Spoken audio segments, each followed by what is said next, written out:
आप सभी को मेरी तरफ से बहुत बहुत नमस्कार। करनाल से आई हूँ और सिर्फ इस उम्मीद में आई हूँ कि आज अपनी बहन को यहाँ से इंसाफ दिला के जाएंगे।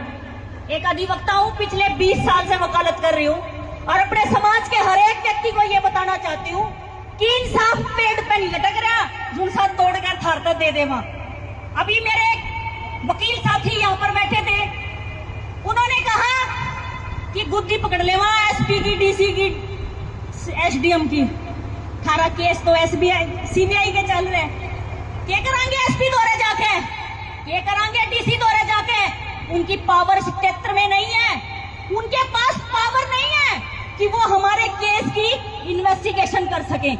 अभी मैंने मनीषा के फादर से बात करी, 10 साल हो गए, 10 महीने हो गए और 10 महीने में एक बार भी कोर्ट में स्टेटस रिपोर्ट नहीं लगी। और इन्होंने मुझे बताया कि हमने अभी लगाई है और उसमें जो तारीख है वो 9/6/2026 मिली है, जबकि मैंने अभी अभी ऑनलाइन पे चेक करी है, कोई स्टेटस रिपोर्ट नहीं लग रही।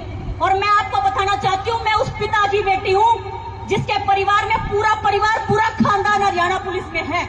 और आपको बताना चाहती हूँ कि अगर आपका मुकदमा खारिज भी हो गया ना तो 10 साल भी आपको ये नहीं पता चलेगा कि मुकदमा खारिज हो गया और इन लोगों के ड्रॉर में रखा रखा सड़ जाएगा। आप लोगों को ना चाहते हुए भी कोर्ट का रास्ता, दरवाजा खटखटाना पड़ेगा। यही आप लोगों के पास एक रास्ता है। इसके अतिरिक्त चाहे पंचायत कर लो, चाहे रुक के मार लो, चाहे सड़कों पर खून चढ़ा लो और चाहे सरकार ने गाड़ी बक लो, कुछ नहीं मिलना हमने। आज सीबीआई के पास हमारा केस पेंडिंग है। मुझे नहीं पता आप में से कितने लोगों को पता है, लेकिन इस मुकदमे में 2 एफआईआर दर्ज हुई। एक हुई लोहारू थाने में और एक दर्ज हुई दिल्ली में, जो कि सीबीआई ने दर्ज कराई। हम पीछे पड़ रहे हैं लोहारूवाड़ी में और सारा खाता खुल रहा है सीबीआई के। सारी इन्वेस्टिगेशन चल रही है वहां पर और हम धक्के खा रहे हैं पंचकूला और चंडीगढ़। आप लोगों को बताना चाहती हूँ, हमें गुमराह करने वाले लोग दूर के नहीं हैं, हमारे बीच के। जब बुद्धि पकड़न की बारी आवे ना, जब हमारे आड़े 4 आदमी आके नु कह दिया करे रुक जाओ रुक जाओ, जब मौका आवे नहीं, जब मैं नु कह दे थम जाओ, तो मैं अपने समाज के हर एक व्यक्ति को ये कहना चाहती हूँ, कुछ भी करो, सारे काम जरूरी है, रुके मारने भी जरूरी है, सरकार को गाड़ी देनी भी जरूरी है। सबसे पहले एक स्टेटस रिपोर्ट लोहारू के जेएमआईसी कोर्ट में और एक सीबीआई दिल्ली की कोर्ट में लगानी पड़ेगी। जब जाकर तुम्हारे हाथ में कोई कागज आ गया तो ठीक है, नहीं तो चाहिए 10 साल काट दिया, हमने नहीं मिलना कुछ। और यही सच्चाई है और ये आज की बात नहीं है, हम बहुत सालों से देख रहे हैं। 20 साल में हजारों लाशें देख ली। बहुत मुकदमे होते हैं 302 के और दुनिया भर के अनट्रेस हुए हैं। अनट्रेस केवल तब होते हैं जब सरकार का प्रेशर होता है।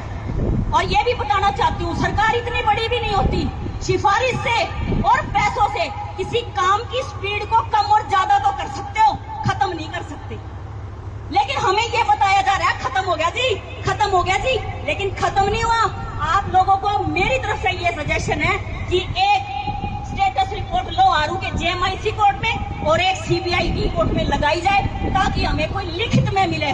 कोई आके मरते की मुंह बता के चला जाए, कोई नु कहते है उड़ा अलग है, उड़ा अलग है, उड़ा अलग है। मैंने अभी पूछा आपके पास रिपोर्ट आ गई?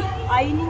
अभी रिसेंटली करनाल में एक बॉबी नाम का लड़का मरा है, सेम इंसिडेंट है जैसा मनीषा का डिट्टो, सिर्फ यह लड़की है वो लड़का है। और मुझे पूरी उम्मीद है कि यो हाल मारी गला उड़ा करनाल में बनेगा ही, क्योंकि हमें भी इसी तरीके से गुमराह किया जा रहा है।